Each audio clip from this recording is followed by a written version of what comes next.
బిట్టుకి అయితే last day school అన్నమాట. Progress report తీసుకోవడానికి స్కూల్ కి అయితే వెళ్ళాము. ఇంకా ఎండ ఎలా ఉందంటే మామూలుగా లేదు.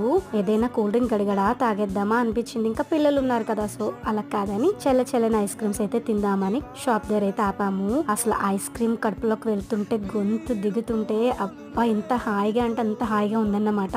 అదేంటో మనం తిన్న ఫ్లేవర్ కన్నా పక్క వాళ్ళ ఐస్ క్రీమ్ ఎందుకు నచ్చుతుందో నాకైతే అర్థం కాదు. పొరుగింటి పుల్లకూర ఇష్టం అన్నట్టు ఇంకా ఐస్ క్రీమ్స్ అయితే తినేసి ఉన్న జూడియోకి అయితే షాపింగ్ కి వెళ్ళాము. పేరెంట్స్ కి ఒక పెద్ద టాస్క్ ఏదైనా ఉందంటే షాపింగ్ లో పిల్లల్ని తీసుకెళ్ళడం అన్నమాట. నిజంగా అసలు కానీ తప్పదు, వేరే ఆప్షన్ లేదు కాబట్టి ఇంకా తీసుకెళ్లాల్సి వచ్చింది అన్నమాట.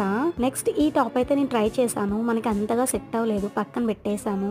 ఇదేదో స్కూల్ ప్లే గ్రౌండ్ అన్నట్టు మొత్తం తిరిగేసి ఎలా పెడితే అన్ని లాగేసి అసలు చాలా రచ్చ చేసేస్తున్నారు. అలా కాదని ఫాస్ట్ గా ఇంకా కొనేసుకొని వెళ్ళిపోయాము. నెక్స్ట్ వీడియోలో ఏం తీసుకున్నానో చూపిస్తాను. Please do subscribe for more videos. Thank you.